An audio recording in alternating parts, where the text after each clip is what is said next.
This video is just for entertainment purpose. Everything said in this video doesn't mean to hurt anyone. Enjoy. Okay guys, तो ये title पढ़िएगा क्या है।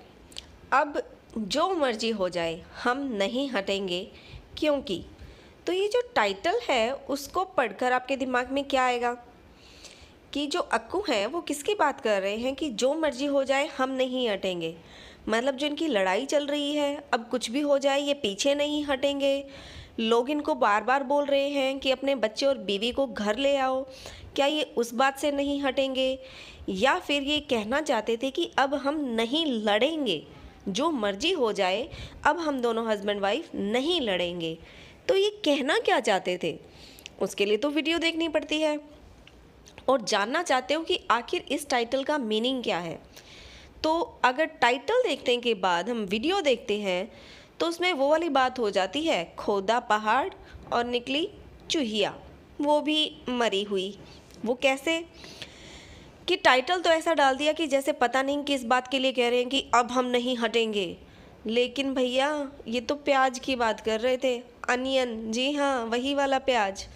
इन्होंने प्याज का ढेर लगा लिया है अपने घर में और कह रहे हैं कि हम प्याज खाने से नहीं हटेंगे। भला प्याज पे कौन टाइटल डालता है? ये कैसा टाइटल हुआ जिसका ना सर है और ना पैर है? मतलब पूरे व्लॉग में अक्कू तुमको प्याज इंपॉर्टेंट लगा? तो देखो इसके लिए तो डायलॉग बनता है ना, तो सुनो डायलॉग। कुछ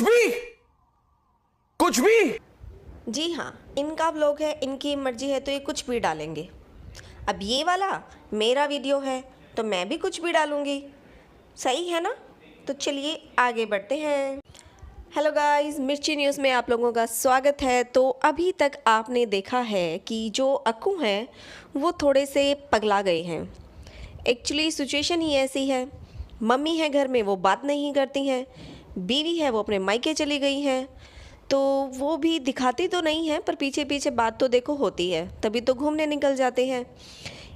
तो ऐसा है कि जो अक्कू भैया हैं उनसे अपनी ज़िंदगी जो है वो संभल नहीं रही है। मम्मी से बात कर नहीं पा रहे हैं, ना बीवी को समझा पा रहे हैं, तो ना बीवी लौट के आ रही है और ना ही मम्मी अब उनसे बात कर रही है। तो अक्कू भैया थोड़े फंस से गए हैं। तो उनकी जो सिचुएशन है ना वो बिल्कुल वैसी हो गई है, धोबी का कुत्ता, ना घर का ना घाट का। तो भैया अक्कू ज़िंदगी को संभालो, शादी हो चुकी है, बच्चा हो चुका है, दोनों को बैलेंस करके चलना पड़ता है। मम्मी का पक्ष लोगे तो बीवी नाराज़, बीवी का पक्ष लोगे तो मम्मा नाराज़। पर ये सिचुएशन सिर्फ तुम्हारी ही नहीं, हर घर घर की कहानी होती है। पर वो घर तभी संभलता है जब वो इंसान इन दोनों चीज़ों में बैलेंस करना सीख जाता है। आप लोगों की क्या राय है इस बारे में, हमें कमेंट करके ज़रूर बताइएगा। ओके, तो हम आपको बता दें कि जो अक्कू भैया ने ये टाइटल डाला था उसके बाद उन्होंने अपने व्लॉग में मेनली क्या दिखाया। वो बोलते हैं कि नेगेटिविटी आ रही है उनमें, वो डीमोरलाइज हो रहे हैं। जब बार बार वो अपने व्लॉग्स में इन बातों को रिपीट कर रहे थे तो उनके व्यूअर्स ने सोचा कि हो सकता है जो घर में सब इतनी प्रॉब्लम्स चल रही है, वाइफ मायके में है, मम्मी बात नहीं कर रही है, तो शायद उसी की वजह से अक्कू में नेगेटिविटी आ गई है, ये डीमोरलाइज्ड हो गए हैं। पर अगर आप लोग भी ऐसा सोच रहे हैं तो आप बिल्कुल गलत सोच रहे हैं। जी हाँ, क्योंकि अक्कू ने अपने व्लॉग में आगे एक्सप्लेन किया कि क्यों वो नेगेटिविटी आ रही है उनमें, क्यों जो है वो डीमोरलाइज्ड हो रहे हैं। तो आप लोग सुनिए कि अक्कू ने क्या रीज़न दिया। अक्कू को जो नेगेटिविटी आई और डीमोरलाइज हुए उसका रीज़न था उनके व्यूअर्स के कमेंट्स। उनके व्यूअर्स उनको कमेंट्स करते हैं कि आपके जो व्लॉग्स हैं वो बहुत ही ज़्यादा बोरिंग हो गए हैं, हमें देखने में बिल्कुल अच्छे नहीं लगते। बस इन्हीं कमेंट्स को पढ़कर अक्कू में इतनी ज़्यादा नेगेटिविटी और डीमोरलाइज हो गए कि उन्होंने अपने पूरे व्लॉग में सिर्फ इन्हीं बातों का गुणगान किया। अब अक्कू क्या सच में इतनी छोटी सी बात से आप डीमोरलाइज्ड हो गए? आपकी लाइफ में इतना कुछ हो रहा था, उससे कुछ भी फ़र्क नहीं पड़ा? एक और बात जिसको सुन के आप हैरान हो जाएंगे कि कैसी कैसी बातें अक्कू को जो है डिमोरलाइज कर देती हैं, नेगेटिविटी भर देती हैं। अक्कू का कहना है कि जब वो नहाने के लिए जाते हैं उस रिवर पर, तो वहाँ पर रिवर का पानी जो है उसका लेवल डाउन चला जाता है, जिसकी वजह से अक्कू वहाँ नहा नहीं पाते हैं। अक्कू वहाँ पर अपना टॉवल भी लेके जाते हैं, लेकिन पानी का लेवल नीचे जाने की वजह से वो नहीं नहा पाते हैं और इतनी छोटी सी बात से वो डीमोरलाइज्ड हो जाते हैं। है ना हैरानी की बात? सिर्फ इतनी छोटी सी बात है, नहाना ही तो था, आज नहीं तो कल। इतनी छोटी छोटी बातों से कैसे कोई डिमोरलाइज हो सकता है? सच में अनबिलीवेबल। तो अक्कू, अगर सच में आप पे कमेंट्स का इफ़ेक्ट होता है तो लोग तो बहुत से कमेंट करते हैं, इफ़ेक्ट तो उनका होना चाहिए। पर नहीं नहीं नहीं, उन कमेंट्स को तो हम टोटली इग्नोर कर देते हैं। इफ़ेक्ट तो इन छोटे छोटे कमेंट्स का होता है। ऐसे कमेंट्स तो सब यूट्यूबर्स को मिलते ही रहते हैं, इसमें कौन सी बड़ी बात है? पर देखो, डीमोरलाइज और नेगेटिविटी तो तुम में आ गई होगी, ये हम मान लेते हैं, क्योंकि फैमिली में कुछ ऐसी ही सिचुएशंस चल रही हैं, राइट? मम्मी ने खाना तक नहीं बना के दिया, अब उसके झूठे झूठे रीज़न बताने पड़ रहे हैं। एक बात बताओ, हर घर में खाना बनाना तो सबसे इम्पोर्टेंट काम होता है। बाकी काम को हम इग्नोर कर सकते हैं, एक दिन के लिए, 2 दिन के लिए, लेकिन खाना बनाने का काम तो इग्नोर नहीं किया जा सकता। इसलिए साफ साफ पता चलता है कि मम्मी जो है वो नाराज़ हैं। तो अक्कू, वाइफ को ले आओ और अपनी लाइफ को फिर से पटरी पर दौड़ाना शुरू कर दो।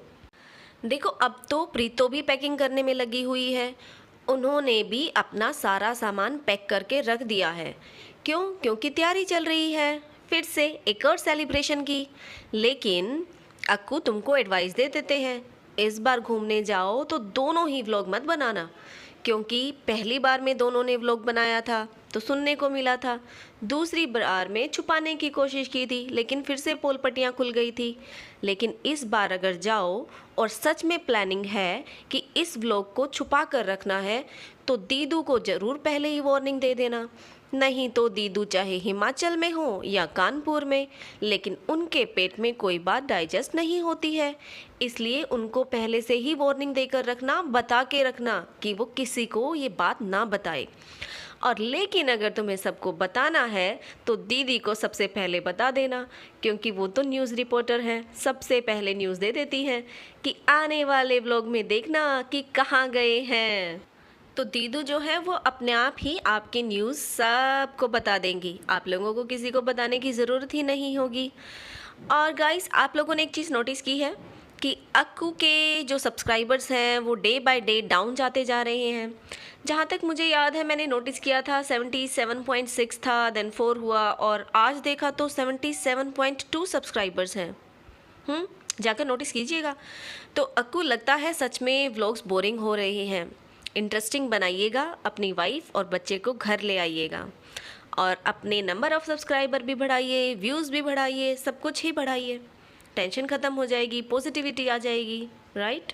और प्रीतो, आप भी एक बात बताइए, बड़ी ही पेरेंट्स की हेल्प की बात कर रही थी, उस जगह पर हेल्प की बात कर रही थी जहाँ पर शायद आपके पेरेंट्स को आपकी हेल्प की ज़रूरत भी नहीं थी, और जहाँ इन छोटी सी हेल्प की आपकी मम्मी को ज़रूरत थी आपने साफ मना कर दिया। मेहंदी ही तो लगानी थी और आपने रीज़न दिया कि आपको किसी और के सर में अपने हाथ डालना, बालों में हाथ डालना पसंद नहीं है। क्यों पसंद नहीं है? तो क्या बचपन में पेरेंट्स भी ऐसे ही करते हैं? क्या आप अपने बच्चे के सर में हाथ नहीं डालती? तो अपनी मम्मी के क्यों नहीं? यहाँ पर आता है फ़र्ज़, यहाँ पर आती है सच में हेल्प। पैसों की हेल्प ही ज़रूरी नहीं होती कि वही हेल्प होती है। रियल में छोटे छोटे कामों में अगर कोई हेल्प कर दे तो वही हेल्प होती है। मैडम, आपकी मम्मी कितना परेशान हो रही थी। अगर आपको अपने हाथों को यूज़ करना अच्छा नहीं लगता किसी के सर में डालने के लिए, तो आप ग्लव्स यूज़ कर सकती हैं, उसी के लिए तो ग्लव्स आते हैं। एक बात बताइए, टॉयलेट्स क्लीन करते हुए क्या अच्छा लगता है? किसी को नहीं लगता ना, लेकिन फिर भी सब अपने वॉशरूम क्लीन रखते हैं, टॉयलेट्स क्लीन रखते हैं, इसीलिए तो ग्लव्स को यूज़ करते हैं। तो आई थिंक जो सर है वो वॉशरूम, टॉयलेट्स इन सब से तो बेटर है, तो वहाँ तो आप ग्लव्स यूज़ करके अपनी मम्मी की हेल्प कर ही सकती थी। सोचिएगा इस बात पे और फिर लेक्चर दीजिएगा कि हेल्प करनी चाहिए या नहीं करनी चाहिए, किस तरह से करनी चाहिए, उसके बाद अपने व्यूअर्स को बताइएगा। आपके व्यूअर्स को तो सब पता है और देखने के बाद तो और अच्छे से पता चल गया है। ओके गाइस, आई थिंक आज के लिए इतना काफ़ी है। हम कल से फिर हाजिर होंगे एक नई वीडियो के साथ।